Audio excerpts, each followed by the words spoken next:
na no metia be catch yourself nkrofo say brekum eye bron brekum nya sante amyakofa history bitintintintin ebe kan nam say na brekum hema ebe ka say brekum de aya sante asokale fo le betichiri brekum ede ma no ense bebre ene nkrofo nkura nkete timidia no so edie na brekum hema atam e kire na se said omo na wo no omo na te no ye hwe mu din ye hwe mu na makacho sade yabakosem e yabakosem na busan ho se mobusam ho se brekum hema sininchi efra sante asokole fo na bechichiri brekum etimu nte ase na mumu se na doma hene na mu defend no doma hene sinachi efra kwamu de na bono ene yakwamu akwamu fo ya bono fo akwamu fo ya abrofo osini nuane akwamu hene etina no maame edi ne birthday ofu otu ka free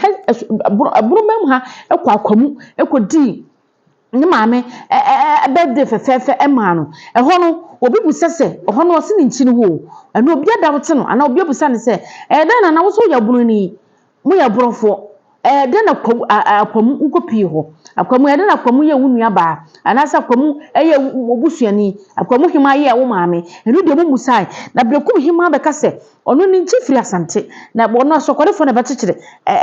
bra mose monti ase na no mudi na tam mo drag maame na yanka bibi nche mo sabe ye maame na bote wono wa attack na so ya ba attack wo de mudi bebe bia ye be defend na brekum hima me maame hima me tende so na masori we one of the woman ken woboa ne nsam nyina to pressure e de mamo etimunim nsam mo beka munum confusion mo bebreki na mo sora na mo create confusion enam sa hensam ye ne yebesie ye kwahye obi achi ne ye sibrekum hene na won ko manhia nkosum biem no abeka bi ko ye buru akunya munsua bakwasam munsua mane ye nuanum ketekete na mo ti media no so na mo sora mo kasete brekum hene no mo momani ansu ade Muma ni so panyini na mu hu sabakwasam ya bakwasam time ya papa brekum hene te ase no wo be kan sama e fa brekum ho wenye AI ena nye obi na kuka hye na no ekwanya brekum fa so betechire ye brekum na menu mienu ntia ena kanse suma hene be kanse brekum de ya asantefo na betechire na eho na asante hene de ne spice ebegu won kai na ha wankasa musubutu wose brekum anya asante brekum timi nya asante da na brekum ehye eya bron eland into opa wonko nya sa se mu ka che fiepre no se fiepra wonko no fa akunya ne nto ene kire se munya madu se mu besua de na masua bakwasam e wo ho na masua niema ne nyansa e wo akunya ho ena namo etimi koje ye no masua bi abusua yankwai tama ye na brekum hene te ase no wo kansam bi afa ho enyo no ne tam brekum akunya e de ko he anya na hema na tam brekum akunya e de ko hye manhia na mum eya sante akunya de wose woni mu no yenkoni nkotie na yenum kasa ne yensem bi ne ba ya be kanyansa manyansafo atie ya be kansam ene history ne abakwasam ama nkrofo bi omu nyoma so mbesua de no mayoma so na yana na brekum hema omudi na ni betwitwiri fom ombedi na ni ya ka kro mo se mo hasie se mo de ba afi ye ma obi akwa me fam na brekum hema ni mu nya fom da because ye ma me no ye tene so na ya sori yenkoni nkotie mra ya ba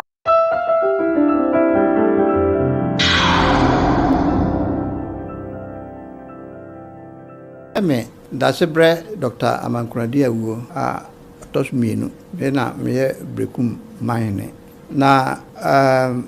majuma nyame zimba wiase zimba me doctor me surgical specialist me operation because ya ade wo Germany na me ba Ghana no na minya dokese bi pa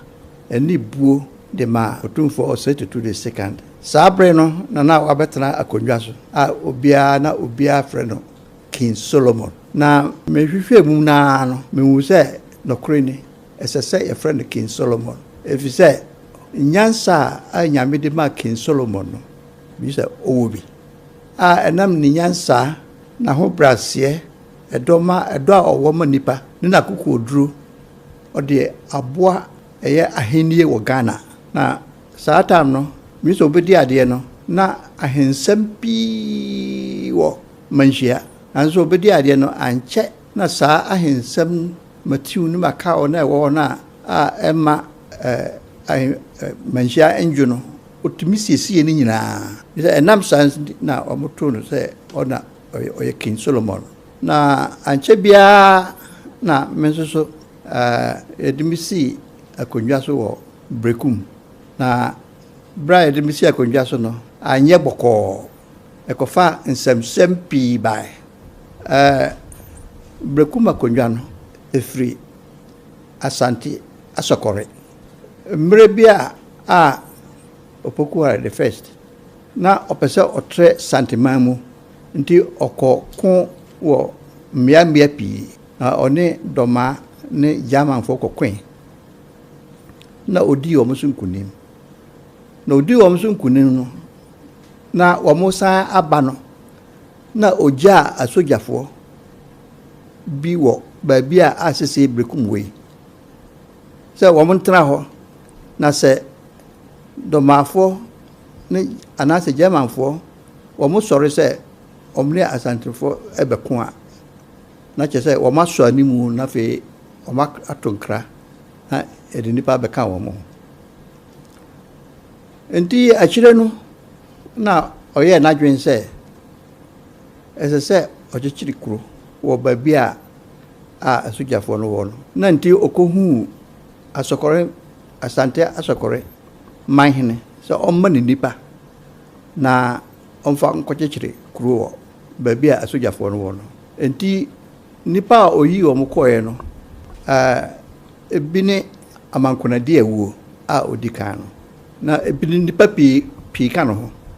na ɔmkɔkyekyere Brekum man ɔmkɔkyekyere Brekum nti ɔmkyekyere kuro no na nipa deɛ ɔntrase wiase afebɔɔ eduru baabi na Amankonadi awuo ɔkɔɔ ne kra akyi na ne nua bi yɛfrɛ no Kyerɛdi Abɔ obedi na konnwa na Amankonadi awuo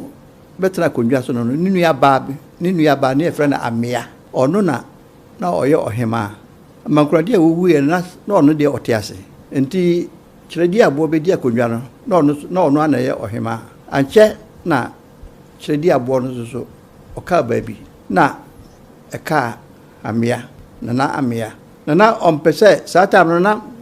wɔn a ɔno wɔn kɔɔɛ no mmɔfra a yɛawo wɔn hɔ no na wɔn nyinaa susa na no sɛ tetemmerɛ no so edu si na ɔsɛ ɛnya obi a wɔnyi ne ho ɔden ɔwɔ nyansa sɛnɛ bɛyɛ a ɛko bi ba a ɔbɛtumi di anim mu na ɔtena akonnwa no so a ɛnam saa nti na ɔkyesan ne din yɛ no Ameahene nti ɔbɛyɛ Ameahene the first ankyɛ na ɔno nso so ɔkaa baabi na ansana ɔbɛka baabi no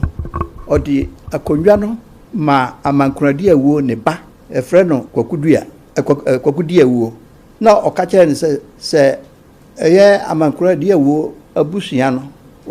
sɛ ebi nyina a ɔnnan ne papa akonnwa no ma wɔ no na ɔno ɔka baabi na ɔka baabi no na Kwakudi awuo no ankasa sɛ ɔfa ɔhema free yɛfam na mmom ɔkɔfa ne nua baa yɛfrɛ no Yawusu a ne sie akonnwa no so na kyerɛ sɛ akonnwa no bɛdi mma no hɔ na mma no di akonnwa na na ɛkasa no sɛ wote wɔnom ntage nipa ɛma mo nhyɛ ma nkurɔfoɔ nko bi sɛ wote de wo sika no sɛ wote afei de mo hu sɛ Brekum akunya ɛnya bunu akunya mo hu sɛ Brekum kuro na da hɔ Brekum kuro no ɛyɛ Asante kuro hwɛ mɛse sɛ wo ha sɛ wo tane Asante sɛ wo yɛ bibi na Asante wo de wo yaw ani brɛ ɛbɛyɛ de yɛnyɛ mo de Brekum himani misro na meka ɛburu 7 years ɛno ti ha bro house of chief meeting mo sɛ mo ma ne nsi hɔ wɔn kasae mɛkɔ bro adwumadi ɔmo di ne last 2 years maame wɔ kɔ bi ɛso ɔkɔ a wɔtene baabi asasante akadeɛ mo di maame yɛni wɔn na tene ho wɔtene kuro no wɔtene kuro efira Sokole ne kuro yɛ Asante ne kuro akunya ya wɔte so asɛ Brekum hema no ɛyɛ Asante akunya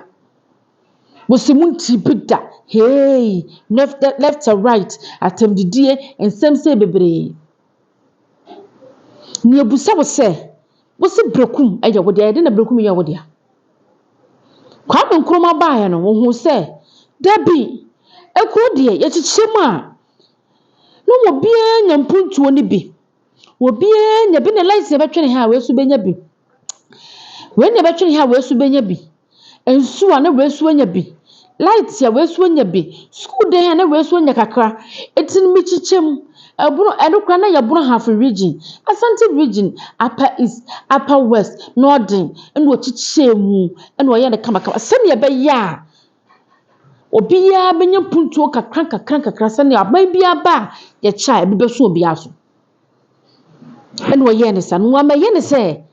wo ye se Brekum ya bunu enti won ka Asante ho Sampa ya bunu enti sampa ntimi nka Asante ho Fiepre ya bunu region ti no ya bunu enti wantimi nko Asante ba munim se just a region yana na kasa ne se wote wa kire denti a osuma Asante ene wo ko ya ni munyama wonya fira Asante na hima be kan se ye kan mamra ne amane edidi akunya nyensa ye didi akunya animonyama ye didi akunya ti Asante pe enu na ye nana di ewo so kan ya ansa na wo susu obi na ka hye na no na we susu obi na ka hye na no maya madu se motum ho si wo se mo bedi ye nana Brekum himani mo bedi na ni saa na menani na mudi na nkosi hwe mo mpo Brekum hima wona pe so besi na de he ye nana Asante hini na Brekum ye ne dia wo po be fo obi efiri gofo dua wo be fo obi efiri hehe abedi Brekum hini enye masem woni ne kuro no wo chechire ne kuro etimu de ma musimu nim Brekum amamre mu nim Brekum abakwasem history behind Brekum na ene Brekum konyasem na mo de musole a mo kasetia mo boba na yebom kokko na mo kasa na yebom kokko no mo mere ebeso mo twimu ene bete ye pekra Brekum ya Asante mo twimu ne bete ye pekra fie prese bekonya Asante ase mo twimu ne bekoya pekra wodumase eya Asante akonya kanoso eya Asante akonya Sampa waka Asante my council eni na ho be mudi maame nyani adinani wonto wedo woso no nko ba bia o Brekum hima ma yate ase ase wonko ba bia onu wotu kwan ya wacha kwa 3 days 5 days no aba wati Brekum ukọ ne fie no hu na kwa hwefie no hu na kwa ne fie eti wo gusu wo be ma na kokọ duru so si Brekum ya wodia Brekum nya Asante na be kire Brekum aso wo fie bra usi wo ye be ma pa wo so a emienu a wo fie bra asusu ye hu be ma bia ma ne nkoyo ene yate wo ne hyehyɛ nkora bi achi ene abakwasam a ya twa abakwasam no ene ye sada ne ye dane ne ye di ma amenatam mesi sesei ye mprema mo fa Brekum himani mu nyefo waka Asante akade ho ene de mo ye no haha be se de mo ye no enkofo bi be ka mu kuro mu abro mu ntimi ntuka emma obi kuro so ne mo ze no mo be ka mu kuro mu abro mu ntimi ntuka ma obi kuro so samudi sia yeso ye de be wo samudi sia yeso ye de be tai because ye ni abre pa ye mpese mudi Brekum himani ebe ye fom na obani mo nyamfo oba fefe se da bia mo kasete da bia mo didi na tam saa onu de nyensuo na gina ni mu onu de nyensuo ena gina ni mu meboa oba scientist a chichiri ndukura ma ndukura ye fese musora na mutimi de na mo kasete ya bisiye na be wo ni nsem okaye no bisi abakwasam aya abakwasam da bia meka sabakwasam aya abakwasam mo pa mo nko bu Brekum fo nyina entutu Brekum kro nyina na mo chichire foforo still na Brekum ya Asante sa burcha bi magenda na mo pray no mo antimi ampre tema Brekum him ɛte so Asaboro House of Chief President nsɛm bi sɛ yante bi da yante Brekum ahensɛm yante boro ahensɛm da because so mutimi ka ɛma ne pɛyɛ ɛba Tama what is son the man who said what the Brekum akunya kwa asante etiene nana da Brekum akunya na de kwa asante ne yempe etufia akunya ma ndem wantimi wo firi wonam wo beta kana na hema yes ye bebom boot to boot back to back amma who say ye defend ye mama I 2 days TV na we share subscribe video no we an wa share mama nsa nyina hwem we akọ comment and that charge but na to bi kwa kotosa abakosam nya mamre chieftaincy honkomo ne edi ni hase edi afa abakosam Ghana mamre honkobo ene ka ho ye nyina nya bi ne de atoko dodwom na sundu ni aboter aba menu be share bia wo 2 days TV subscribe na wa share na wa kire wadwen comment section boko asundu ni aboter kwanso nya tibdi nya kasa twitwere boko na de yedi ana odo aba menu be share subscribe no ma share odi share baby profo nya baburu amanyam kachire na asante hema na buru hema na prese bibia bi aduanani ba a wojatu ema no akura ni de share pa enem na meji wakode am toso miensa menu be share da bia leader ni se boutique se bra o wasar ba twa school janse wona ne wato se hu kwai e kwajeje wode na ho nya fefefe menu be share